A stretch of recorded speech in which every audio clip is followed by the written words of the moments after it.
Hello दोस्तों, नमस्कार। एक बार फिर से हम टारगेट विद विश्वजीत एजुकेशन के ऑनलाइन प्लेटफॉर्म में हम आपका स्वागत करते हैं। दोस्तों आइए आज हम बात करने वाले हैं पहले कुछ दो इम्पोर्टेंट क्वेश्चन को, उसके बाद हम कुछ एक थियरी लेकर आएंगे आपके साथ, वो जो अभी आगे के थोड़ी से समय बाद हम उस टॉपिक को स्टार्ट करने वाले हैं। तो आइए पहले हम दो क्वेश्चन को सॉल्व करते हैं जो कि बहुत ही इम्पोर्टेंट क्वेश्चन हैं, और इन दोनों क्वेश्चन को आपको देखना चाहिए क्योंकि ये क्वेश्चन आपके बोर्ड के एग्ज़ाम में भी आ सकते हैं, कॉम्पिटिटिव एग्ज़ाम्स में भी आ सकते हैं, और ये टीजीटी पीजीटी में टाइप में क्वेश्चन भी आते हैं। तो आइए हम लेट अस स्टार्ट नाउ। देखिए क्वेश्चन है आपके पास, find a vector in the direction of vector A. देख लीजिए क्या लिखा हुआ है, find a vector in the direction of vector A, और जहाँ वेक्टर ए आपको दिया गया है i cap minus 2j cap that has magnitude of 7 unit. यानी आपके पास ये वेक्टर दिया गया है i cap minus 2j cap that has, और जिसका मैग्नीट्यूड 7 है। तो यानी वेक्टर एक डायरेक्शन वाला हमको वेक्टर चाहिए। तो अब ऐसे सवाल आपके सामने अगर आ जाते हैं तो उसको कैसे डील करेंगे, इस क्वेश्चन के माध्यम से बिल्कुल क्लियर करने का प्रयास करिएगा, ठीक है। तो आइए इसका सलूशन करते हैं। इसका सलूशन करने के लिए आप जो वेक्टर दिया गया है तो उस वेक्टर को आप लिख लेते हैं आई कैप माइनस 2j कैप। तो वेक्टर ए के डायरेक्शन आपको निकालना है। पहले तो इसका डायरेक्शन निकालना है। देखिए find a vector in the direction of vector ए। तो इसके डायरेक्शन को निकालने के लिए हमको सबसे पहले क्या निकालना पड़ता है, यूनिट वेक्टर निकालना पड़ता है। तो वेक्टर ए का हम यूनिट वेक्टर निकालेंगे। तो यूनिट वेक्टर को जानते हैं हम कैसे डिफाइन करते हैं, ए कैप बराबर मॉडुलस ऑफ वेक्टर ए अब सॉरी इसको हम डिफाइन करते हैं vector A upon magnitude of vector ए। इस तरीके से डिफाइन करते हैं, ठीक है। तो यानी मॉडुलस नीचे होता है। तो अब हमारे पास क्या हो जाएगा, अब वेक्टर आपके पास आई कैप माइनस 2j कैप दिया गया है, तो इसका सबसे पहले हम क्या निकालेंगे, मैग्नीट्यूड निकाल लेंगे वेक्टर ए। और मैग्नीट्यूड निकालने के लिए क्या किया जाता है, आई के कोफिशिएंट का स्क्वायर तो 1 है, फिर जे के कोफिशिएंट का स्क्वायर -2 का स्क्वायर, अब के कोफिशिएंट का स्क्वायर, लेकिन के यहाँ पे 0 है तो 0 का स्क्वायर। तो हमारे पास क्या आ जाएगा अल्टीमेट, इसको सॉल्व कर लेंगे तो 1 का स्क्वायर 4 बराबर √5 आ जाएगा, ठीक है, √5 आ जाएगा। तो आपके पास हो गया मैग्नीट्यूड। अब ए कैप निकाल लीजिए। तो ए कैप निकालने कितना आ जाएगा, vector A upon modulus of vector ए, तो आई कैप माइनस 2j कैप अपान √5 आ जाएगा। इसको ऐसे भी लिखा जा सकता है 1 अपान √5 आई कैप माइनस 2 अपान √5 j कैप। तो ए का यानी यूनिट वेक्टर तो आपके पास आ गया, ठीक है। डायरेक्शन, इसी डायरेक्शन में आपको चलना है। अब आगे देखिए क्या कह रहा है, दैट हैज़ मैग्नीट्यूड 7 यूनिट। तो 7 यूनिट आप उसके पास क्या है, मैग्नीट्यूड दे रखा है। तो उसके डायरेक्शन में अगला वेक्टर क्या होगा जिसका मैग्नीट्यूड 7 हो।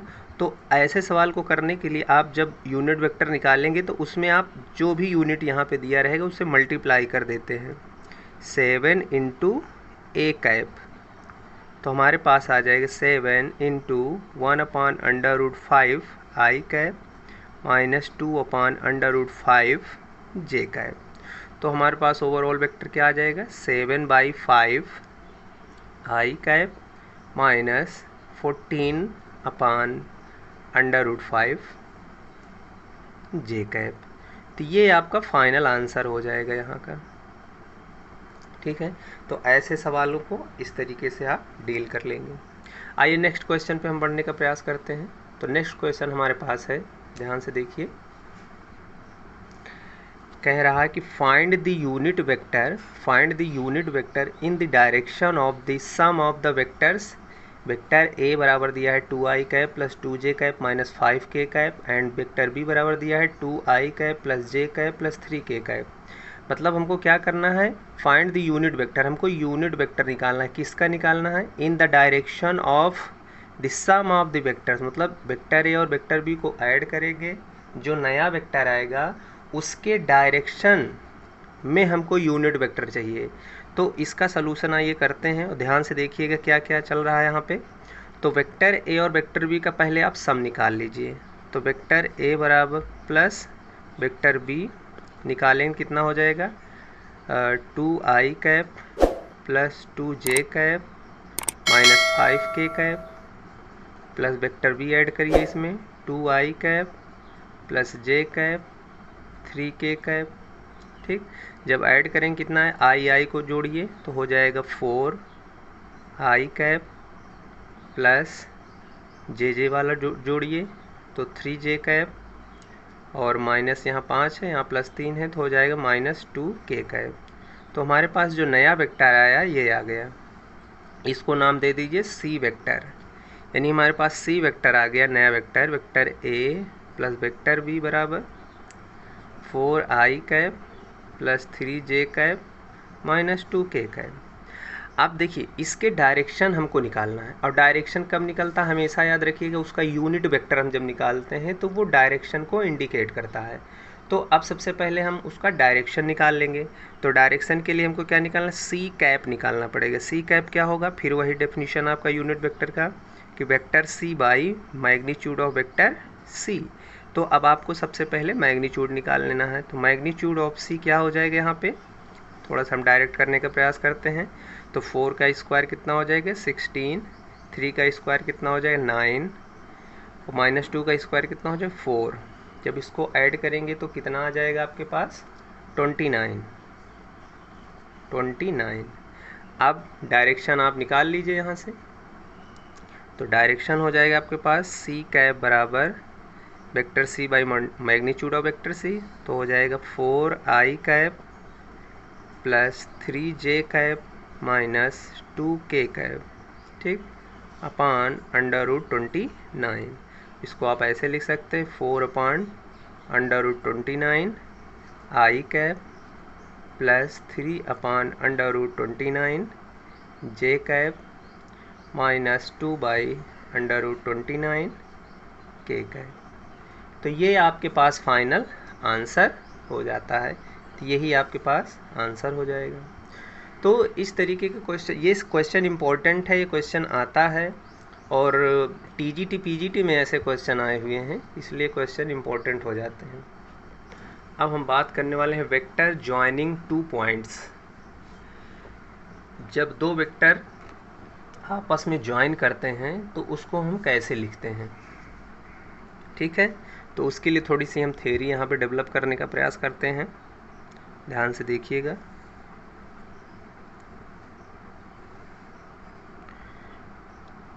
सपोज ये आपके पास x एक्सिस है,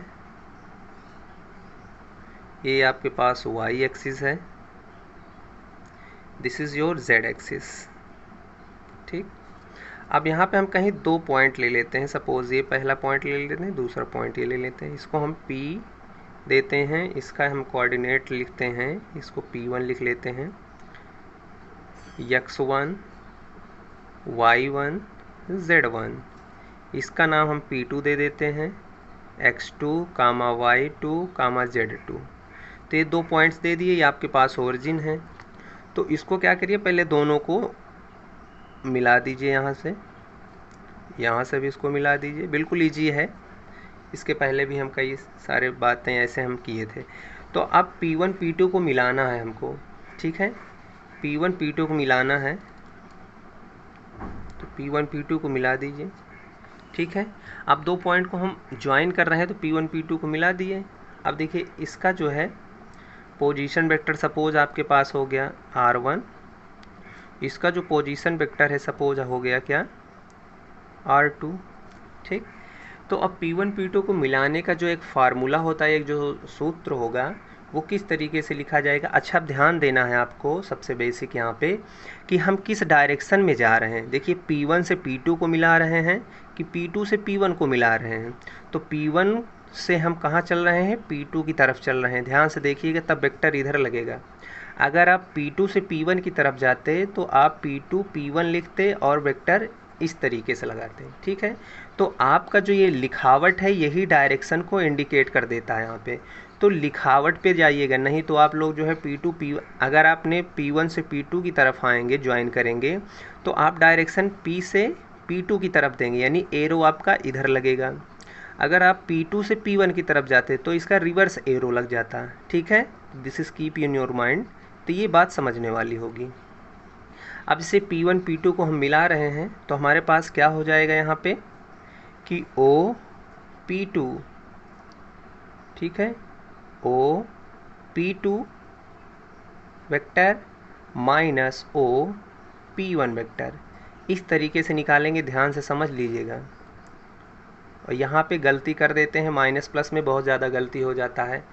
देखिए जो पहले जो P1 P2 लिखा है तो आप समझिएगा कि ओरिजिन से हमारा जो है पहले ये जो लास्ट P2 है उससे उसका जो पोजीशन वेक्टर लिखा जाएगा, फिर जो हमारे पास पहला P1 है उसका पोजीशन वेक्टर लिखा जाएगा ओरिजिन से, और उसको हम सब्सट्रैक्ट कर लेंगे तो हमारा जो ज्वाइन हो जाएगा P1 और P2 से, तो वो हमारे पास रिजल्टेंट आ जाएगा। तो अर्थात इसके पास आ जाएगा P1 P2 का जो वेक्टर है वो आ जाएगा OP2 कितना है, देखो OP2 R2 है, यानी R2 माइनस OP1 कितना है, R1 है, तो R1 हो जाएगा।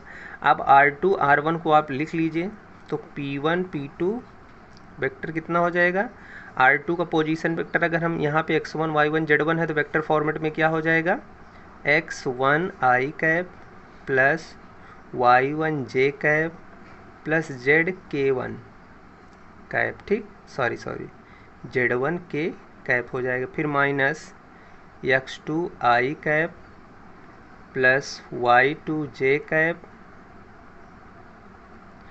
यहाँ पे x2 i cap y2 j cap z2 k cap, x1 i cap y1 j cap plus k1 z1 k cap हो जाएगा। तो यहाँ से आपके पास फाइनली आ जाएगा, यहाँ पे सब्सट्रैक्ट कर देंगे तो हो जाएगा आपके पास x2 minus x1 i cap plus y2 minus y1 j cap minus plus z2 minus z1 k cap, ये आपके पास फाइनल आंसर आ जाएगा, ठीक है। तो इस तरीके से हम किसी भी दो पॉइंट्स को ज्वाइन करने के लिए इक्वेशन लिख सकते हैं।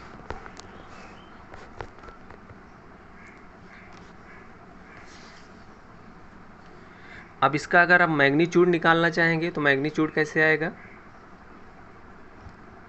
इसका मैग्नीट्यूड निकाल लेंगे, आसान है, mod of P1 P2 under root में लगा दीजिए, अंडर रूट निकालेंगे तो i कैप का जो है कोफिशिएंट का स्क्वायर, तो x2 माइनस x1 का whole square, y2 minus y1 का whole square plus z2 minus z1 का होल स्क्वायर। तो कुल मिला के आपके पास मॉडुलस हो जाएगा, मैग्नीट्यूड आप इसका वेक्टर का निकाल सकते हैं आराम से, ठीक है। आइए हम एक एग्जांपल कर लेते हैं इससे। एग्जांपल हमारे पास है,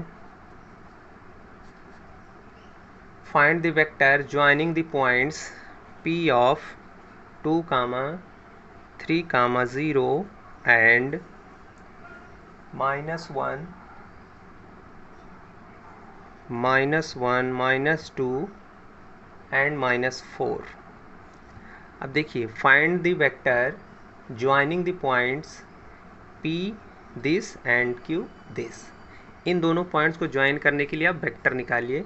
तो वेक्टर का फॉर्मेट जिस तरीके से अभी आप लोगों ने डिराइव किया उसी तरीके से यहाँ पे निकाला जाएगा।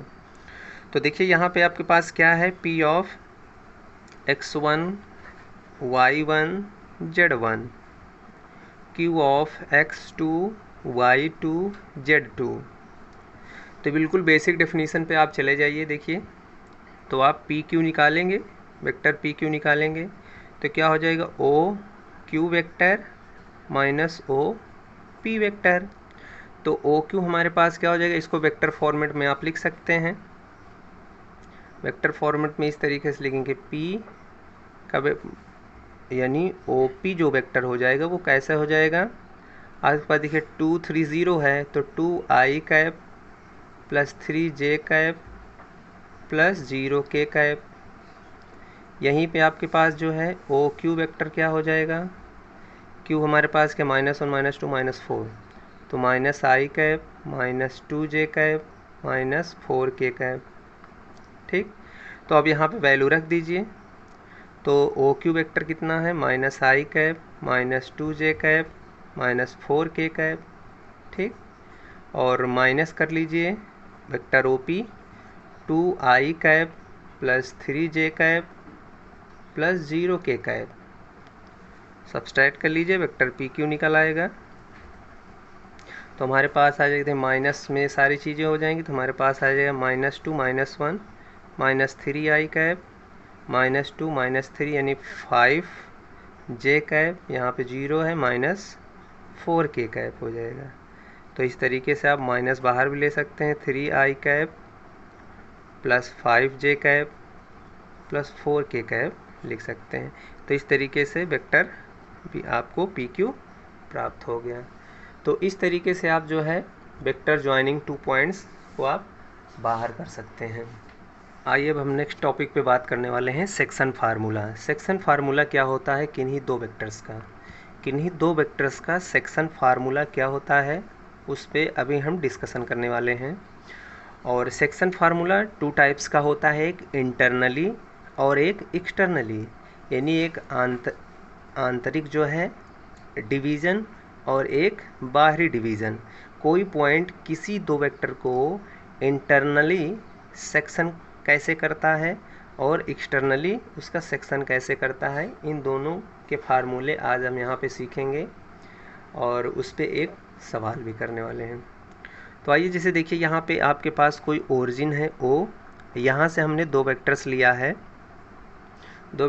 है, ये सपोज हो गया आपके पास Q, ये आपके पास हो गया P।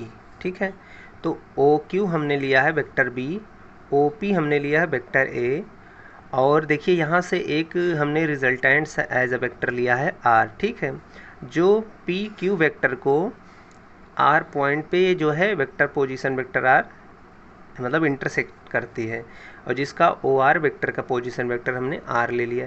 तो ये जो R पॉइंट है वो इस वेक्टर यानी P और Q को इंटरनली डिवाइड करेगा।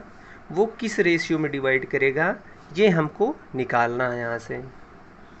ठीक है, यानी पोजीशन वेक्टर R आपको फाइंड करना है, किसके हेल्प से, वेक्टर A और वेक्टर B के हेल्प से। कौन सा निकालना है, वेक्टर स्मॉल r वेक्टर को इवेलुएट करना है।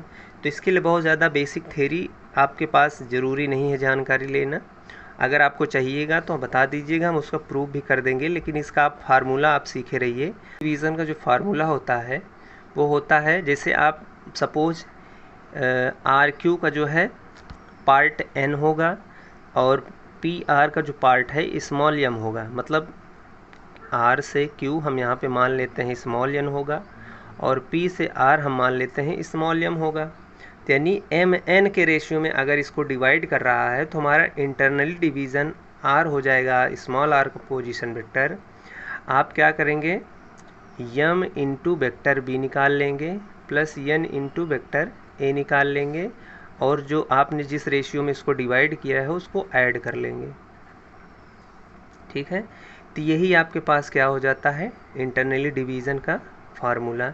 आप पोजीशन वेक्टर R निकाल सकते हैं। इसी तरीके से दूसरा फॉर्मेट हो सकता है, उसके लिए आपको अगर बनाना है फिगर तो इस तरीके से बनाएंगे। सपोज यहाँ पे कहीं ओरिजिन होगा, vector B, vector A,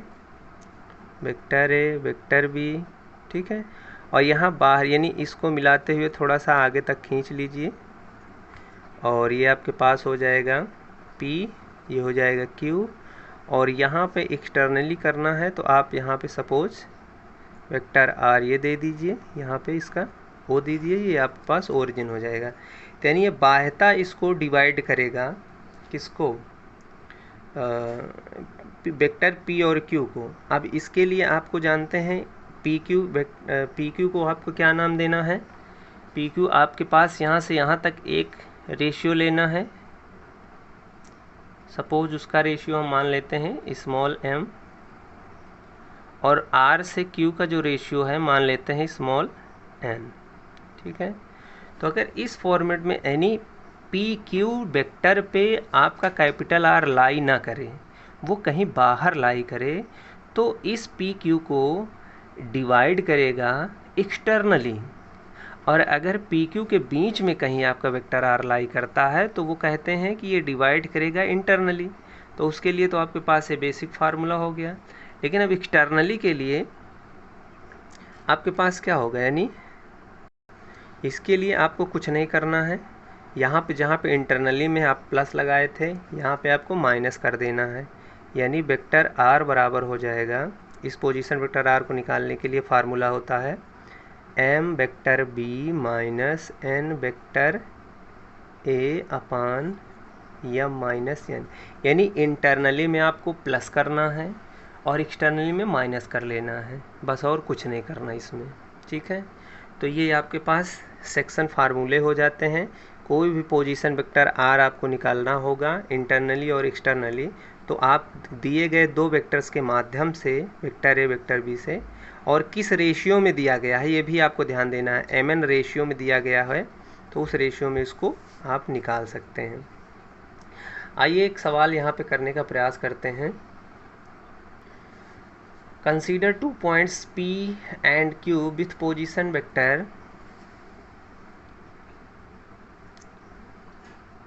example.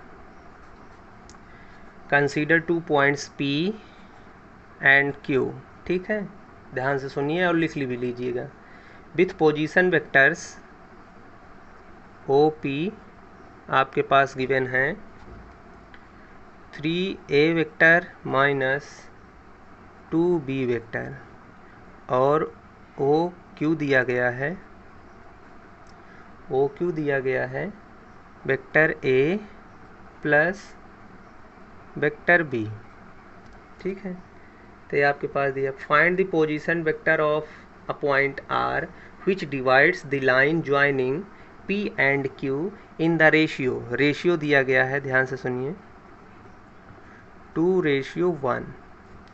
2:1 दिया है, तो इंटरनली डिवीज़न और एक्सटर्नली डिवीज़न आपको निकालना है। ठीक है, तो इसके लिए आपको करना क्या है, कुछ नहीं करना है। वेक्टर OP दिया है, वेक्टर OQ दिया है। ठीक है, तो इसमें आपको क्या करना है, फॉर इंटरनली